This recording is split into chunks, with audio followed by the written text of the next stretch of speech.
A bull, knowing only a lifetime of pain, seemed destined for a brutal end, until he was found by an adopted child who understood that very same pain.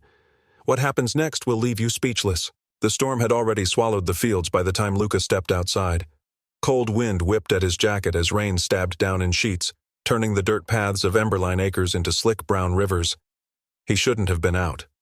The hour was late, the sky black and trembling, but something had pulled him from bed, a deep, almost physical hum in the air that didn't feel like thunder. He followed it, past the barn, past the stables, where horses paced restlessly in their stalls, hooves clinking against old wood. Then, just beyond the reach of the last floodlight, he saw it. A lone pen, metal bars half-rusted and welded into crude angles. At first he thought it was empty, then the lightning flashed, and the shadow moved. A massive bull stood in the center, head lowered, sides heaving. Its hide was thick with mud, but even through the grime, Luca could see the raised ridges along its back and flanks, long scars, crisscrossed like old tree bark. The chain around its neck was taut, thick, and bolted to the gate behind it. The animal wasn't just caged, it was chained like a threat. The boy took one step closer, boots sloshing in the wet grass. The bull's ears flicked. Then slowly, its head rose. Two dark eyes, nearly swallowed by shadow, locked onto his. They didn't burn with rage. They didn't flare like a beast waiting to charge. They just watched.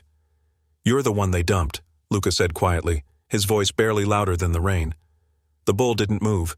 He'd overheard Thane on the phone earlier that day. Low conversation, rough voice, talking about one more from the Grimleys. Luca didn't know what it meant then, but now he did. This wasn't a rescue.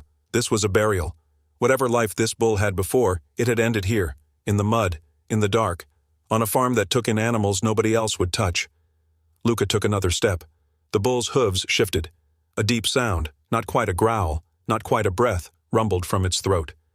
"I'm not here to hurt you," Luca whispered. The chain rattled as the bull yanked its head once, warning him. The boy stopped but didn't retreat. "You're not meant for cages." His voice trembled as he said it, not from fear, but from something he hadn't felt in a long time. Recognition. He knew that stare, that stillness. He had seen it in the mirror, in shelters and group homes where boys didn't cry because no one listened. He had heard it in the silence after slamming doors, in the quiet between punishments. Pain. Not loud, not angry, but buried, frozen. His feet were soaked, his fingers numb, but he stood there, unmoving, letting the rain fall over both of them, letting time stretch. Inside the house, Rigel stirred in the kitchen. The old man probably thought Luca was asleep upstairs, curled under blankets. But Luca hadn't slept through the night in years. He remembered arriving that morning. The Karens had picked him up from the county transport center, a cold, gray building where the social worker didn't make eye contact. Rigel had tried to make small talk during the ride. Thane didn't speak at all. The drive was long and mostly quiet, save for the sound of gravel under tires and a distant country radio station. Luca hadn't asked any questions. He already knew what kind of place this would be. But he hadn't known about the bull. The wind howled across the pen. The animal flinched but didn't turn away. Luca could see it now, its frame too lean, ribs too visible beneath thick muscle. This wasn't a beast built for slaughter. It was trained for something darker, and abandoned when it failed. He crouched slowly, knees pressing into wet grass, keeping his gaze fixed. The chain rattled again, but not violently, more like a warning half-heartedly given. Rainwater dripped down Luca's hair, across his face. He didn't wipe it away. "Did they call you something?" he asked. "Did they name you?" The bull huffed, as if the sound annoyed it. "They told Thane you were too soft," Luca continued. "But you don't look soft to me. You look tired." The chain was old, too tight around the animal's neck. Luca imagined what it must have felt like, night after night, unable to lie properly, unable to move without pain. A part of him wanted to turn back, go inside, get dry, forget it. But the rest of him couldn't. He thought about Mr. Caro from his last home, the one who always smiled too widely and locked the fridge at night. About the bruises on his ribs no one reported. About the night he finally called 911 and the voice on the other end said, "Are you safe now?" And he lied. He wondered what the bull would say if someone asked it the same question. Thunder cracked again, this time closer. Mahler, he didn't know the name yet, but would soon, snorted and shifted his weight. Rain ran down his back like oil over stone. Luca straightened, slowly, arms at his sides. He didn't flinch when the bull took one step toward him. The chain snapped tight, but no further movement came. They stood that way for what felt like forever. A boy soaked in cold rain, barely old enough to know what he was risking. A bull born for arenas, chained and discarded like broken machinery. And between them, under the howling wind and the moonless sky, something unseen cracked open. Not trust, not yet, but recognition. When Rigel stepped onto the porch minutes later, holding a lantern, he spotted Luca at the pen and cursed under his breath. "Kid," he called out, "get inside! That bull ain't safe!" Luca didn't turn. The lantern cast a flicker of light across the bull's scarred face. He was still watching the boy, still standing, still silent. Rigel marched closer, boots sinking into mud. "I said inside. You hear me? That one's not like the others. He's dangerous." "No," Luca said quietly. Rigel stopped short. Luca finally turned his head, not to argue, but to state something so simple, it sounded like truth. "He's not dangerous. He's just tired of cages." Rigel looked at the boy for a long second. Then he looked at the bull, who still hadn't moved. "Come on," the old man muttered, less stern now. "You're gonna catch your death out here." Luca nodded once. Then slowly, he backed away. The bull's eyes followed him, but didn't flash, didn't snort, just watched. As Luca stepped back onto the porch, he cast one final look at the pen, then whispered under his breath, "You're not meant for cages." And Mahler stopped. The first time Mahler let him touch his side, it was just before dawn. The grass was wet, the sky still painted with stars, and the silence between them had grown long but never dull. Luca stood just beyond the fence, breath rising in clouds, holding the worn wooden brush he'd started bringing each morning. It had taken a week to even get this close. A week of waiting, speaking gently, never pushing. But that morning, Mahler didn't back away. Luca stepped forward slowly, heart pounding in his chest. He reached through the bars and brushed gently along the bull's flank. The mud and dried blood clumped in patches. Mahler's skin twitched, but he didn't pull away. The boy took that as permission and began to work the brush with more care, sweeping downward in slow, steady strokes. "Doesn't seem like anyone's done this for you in a while," Luca murmured, more to himself than the bull. Behind him, the barn creaked as a breeze passed through the beams. Birds stirred in the trees beyond the pasture. But in the pen, it was quiet, peaceful in a way that felt rare. That evening after dinner, Rigel found Luca sitting in the loft of the barn, staring at the moon through a cracked window. He didn't speak until the boy noticed him. "You remind me of Cain," Rigel said softly, leaning on the railing. "Used to climb up here when things got hard. He loved the quiet. Said he could hear the animals think from up here." Luca looked down, unsure how to respond. Rigel didn't expect him to. "I want you to have this." The older man handed over a leather-bound notebook, its edges worn, the pages yellowed with time. "What is it?" Luca asked. "Cain's journal. He started writing in it the year before we lost him. I think he'd want you to have it." Luca opened it carefully. The first page was filled with neat, looping handwriting. "Fix what breaks, even if it bites." That night, Luca read until his eyes closed. Cain had written about animals the way other boys wrote about cars or monsters. He'd drawn sketches, injured horses, abandoned dogs, even a note about a bull named Orion who refused to fight and was taken away in the middle of the night. The next morning, Mahler stepped forward before Luca even reached the fence. The boy brushed him again, this time longer, more confidently. Each day brought them closer, small touches, calm breathing, recognition. Luca began treating Mahler's old wounds with warm cloths and herbal salves he found in the Karen's medicine cabinet. Thane noticed the missing supplies but said nothing. Then, one late afternoon, as the light bled orange across the field, Luca saw something odd.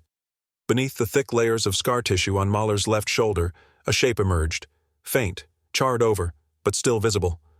A circle, broken at the top, with a bull's head in its center. Luca squinted, heart beginning to race. That symbol, he'd seen it before. That night, the dream returned.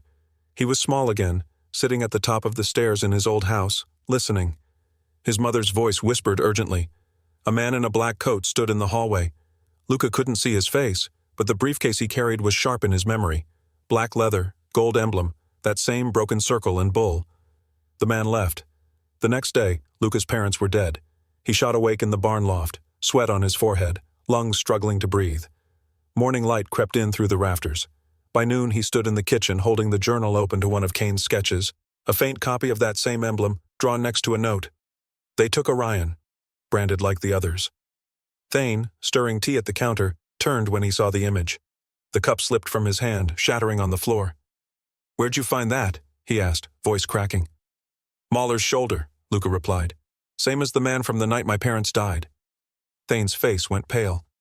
You know what it means? I think I do, but I want to hear you say it. Thane sat down heavily at the table, fingers laced tight. That's the mark of the Grellan Syndicate, he said. They run underground fight circuits. Not just bulls, not just animals. People too. Fighters, runners, some taken, some sold. Luca's hands tightened around the journal. My parents were social workers. They worked for the county. They were investigating something. And then the crash. Thane nodded slowly. They were getting too close. Probably found something they weren't supposed to. The Grimleys work with Grellan. Always have. The bullfights are just the surface. Luca stood, pacing. Then Mahler's not just a fighter. He's evidence. Which means they'll come looking, Thane said grimly. If they haven't already. That night, 2 men in dark coats arrived at the gate. Their truck bore no license plate. One stepped out and knocked, wearing a polite smile that didn't reach his eyes. Evening, he said. We were told you're holding one of our bulls, marked on the left shoulder, Grimley stock. Rigel stepped forward before Thane could speak. You must be mistaken. Only rescues here. No markings. The man's smile faded slightly. We have reason to believe the animal wandered off during transport. We'd like to take a look.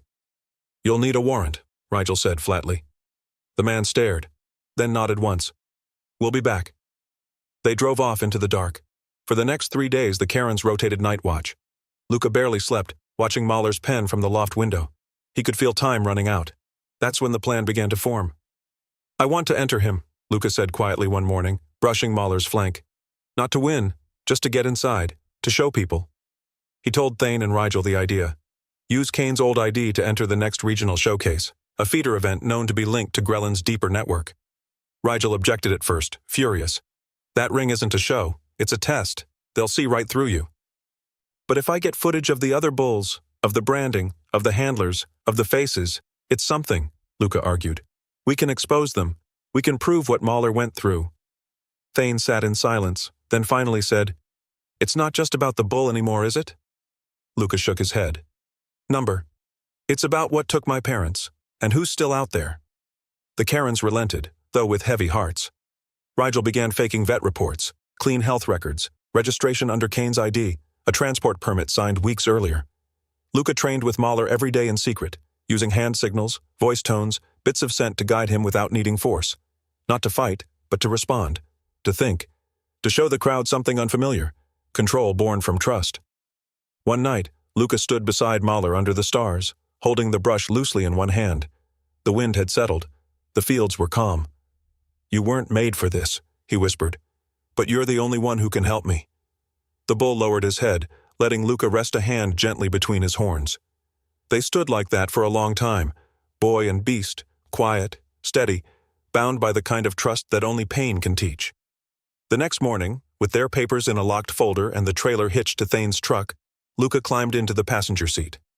As Emberline Acres faded in the rearview mirror, he looked back once more. Mahler didn't look afraid. He looked ready. And that would mean entering the lion's den, or in this case, the fighting pits. The gate slammed shut behind them. Luca didn't flinch. He stood beside the scarred bull, his hand steady on the lead rope, his breath shallow. The crowd above, dozens of men in dark coats and bent hats, howled for blood. The air smelled of old hay, sweat, and copper. Faint floodlights buzzed from metal rafters, casting sharp shadows across the dirt ring. Behind the auction facade, behind the cold bleachers and rusted fencing, lay a truth even uglier than the matches. This wasn't just about animals. This was about people. He didn't look at the crowd. His eyes stayed on Mahler, older now, slower, ribs showing slightly under a dull coat, but his eyes, black and searching, were alive, waiting. Kane Karen, barked the announcer, speaking Luca's borrowed name through a cracked microphone. Handler of the once prized Mahler. Let's see if this broken beast still has something left. The gate across the ring opened, and a monstrous bull snarled into view. Shorter, bulkier, snorting steam from wide nostrils, it pawed at the dirt like it hated the ground itself. A fresh branding mark smoked slightly on its shoulder, V3, one of the newer breeds they'd begun testing. Its handler was a tall man with a limp and a black patch over one eye. He gave Luca a crooked grin. You brought him here to die, boy, he sneered, stepping back. Let's make it fast. Luca said nothing. He crouched by Mahler and whispered, low and steady. Remember what I taught you. Left means stop, right means look, back means break. The moment the signal horn sounded, the crowd leaned forward. The opposing bull charged like a cannon. But Mahler didn't move. He stood still. Gasps rang out. Some laughed, others cursed. "What's he doing?" one man barked. "Stupid animal's frozen," another yelled. But that's what Luca wanted them to think. He raised his hand subtly, then flicked it downward, 3 fingers, a short whistle. Mahler blinked and sidestepped left, slow and deliberate, avoiding the charge entirely. Dirt kicked up where he'd just been. The V3 bull hit the wall with a crash, stunned. Mahler turned, stared. The crowd started to boo. "Fight! Make him move! Kill or pull him out!" Luca ignored them. His heartbeat thudded louder than the shouts. This wasn't about putting on a show. It was about pulling the curtain back. He reached into his coat pocket and pulled out a photograph, old, faded at the edges, creased in half. He stepped forward, just a pace beyond the safety line, and dropped it into the ring. It landed face up. 3 people stood in the image. A younger version of Luca's father, his mother beside him, and behind them, slightly out of focus, stood the grimly patriarch. Suited, smiling faintly, hand resting on the shoulder of a boy who wasn't his. One of the handlers near the rail stopped laughing. His eyes locked onto the photo, color draining from his face. His lips parted slightly. Recognition and fear. Above them, the announcer's voice stumbled. "Stop the fight! Get that off the field!" But it was too late. Back at the ranch, under flickering barn lights, Rigel was hunched over a dusty laptop, breath fogging the screen. He'd been working all night, pulling corrupted files from a hidden drive they found inside the crate Mahler had been shipped in. A drive no bigger than a bottle cap, but packed with secrets. Footage, spreadsheets, rosters, video after video, stretching back 15 years. Faces of boys being led into trailers, men shaking hands over livestock, names, dollar amounts, timestamps. And among the listed transports, codes assigned to bulls, Mahler appeared again and again. He hadn't just been a champion, he'd been a vessel, a cover. Tranquilizers masked in muscle relaxants, microchips hidden in ear tags, branded to claim ownership, but really, to mark smuggling routes.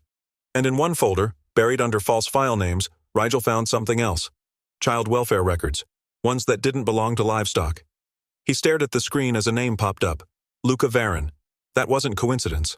Rigel hit send. The files went to a dozen inboxes, but only one mattered. Malric Dren.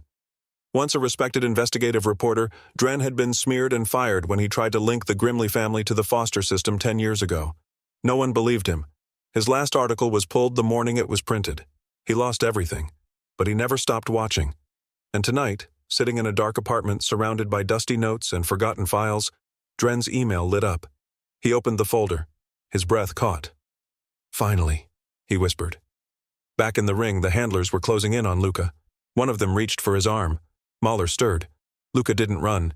He stared straight at the one-eyed handler across the ring. "This ends tonight." The handler laughed. "You don't have proof."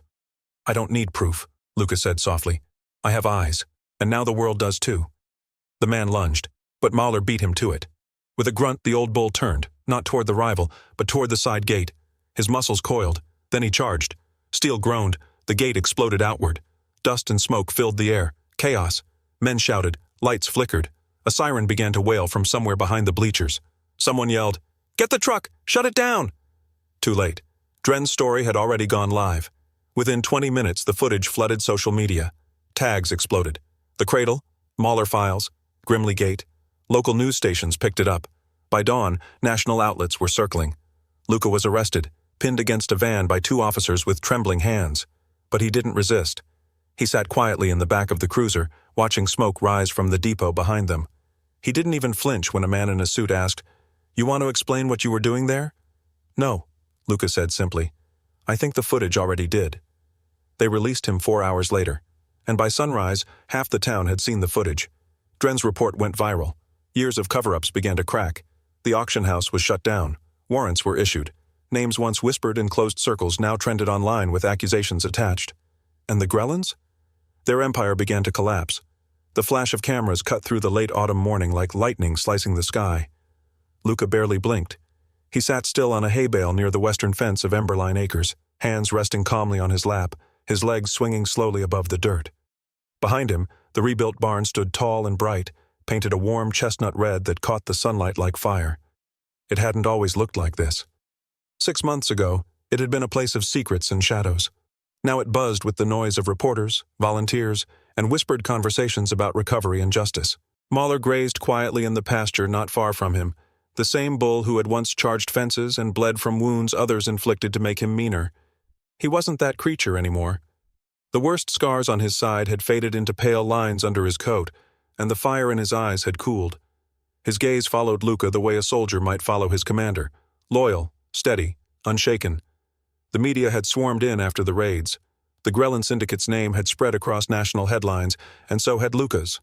A 12-year-old boy who'd risked everything to save a bull, expose a criminal ring, and uncover a story even the courts were afraid to touch. Twice he had testified, once in a state hearing, once in federal court. Each time his voice didn't crack, each time his answers were clear. Yes, he'd said under oath, staring into the eyes of men in suits who wore polished smiles and dirty secrets. That's the symbol I saw in my dream, and on the crate, and in the basement walls, and on their jackets. The ring was real, and I think you knew. The judge had paused, and for the first time, a room full of adults fell silent for a child, not because he was small, but because he was undeniable. Not all the syndicate leaders were found. The ones they caught had tried to strike deals, naming other men higher up the chain, men who had vanished long before the raids started. The investigation turned international. Files were leaked. Ranches were searched. Adoption records were reopened. Emberline Acres became something else. No longer a forgotten corner in the hills, it transformed into a refuge. Dozens of rescued animals arrived within weeks, many missing horns, tails, or hooves. Men came too, volunteers, mostly ex-ranchers or young students hoping to help. And Luca? He just kept showing up, cleaning stalls, writing in his notebook, brushing Mahler's back with slow, quiet hands. That morning, though, something different arrived. Not a camera crew or a new calf. A silver car rolled into the long driveway and parked near the barn. From it stepped a tall man in a charcoal blazer, his shoes dusty from the road, his face pale and drawn. He clutched a leather folder like it weighed more than stone. He found Luca under the lone birch tree near the pasture. "Luca Karen?" he asked gently. Luca turned. His eyes were cautious but not afraid. "Yeah?" The man hesitated before kneeling down, resting on one knee. "My name is Milo Trenks. I'm an attorney. I used to work in child protection records for the Benshade Court. I've been following your case." He opened the folder. Inside were sealed photos, old ID badges, and a single folded page marked confidential in red ink. "I wasn't supposed to bring this yet, but I thought, you deserve to know." Luca narrowed his eyes. "Know what?" Milo swallowed. "Your parents, your real ones, were social workers. They found out about the adoption for fight ring funnel. It wasn't just animals. It was kids too. Kids taken from troubled homes or ones where the paperwork could be buried. Your mom and dad filed a report. They tried to run. The crash. It wasn't just a crash. It was staged." The world slowed. The breeze stilled. Even Mahler stopped chewing for a second, his eyes shifting toward the fence. Milo continued, quieter now. "You were going to be moved. Your name changed. Records sealed. You weren't supposed to remember anything before your placement. But somehow, you did. Pieces. Dreams." The emblem Luca didn't speak right away.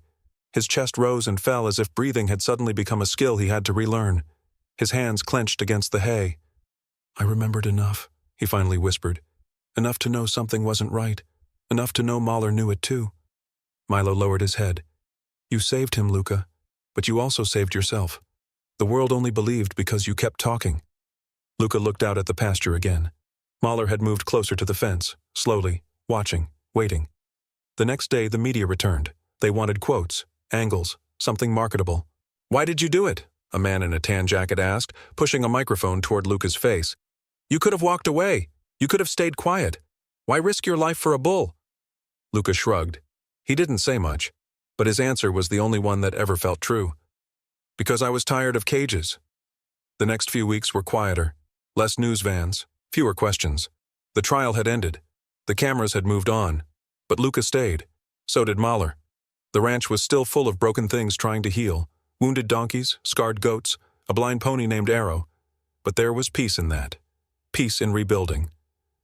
One evening, just as the sun dipped behind the barn, casting long shadows across the pasture, Luca returned to Mahler's pen. He didn't carry a brush. No feed bucket. No halter. Just himself. Silent. Steady. The pasture gate creaked open, and he stepped inside. Mahler turned from the fence line and walked to him, not with the stomping rage of their first meeting, not with the fear of chains or pain, but with quiet understanding. He stopped in front of the boy and lowered his massive head. Luca didn't flinch. He raised a hand and placed it on Mahler's forehead, their connection silent but clear, built not from words but from survival.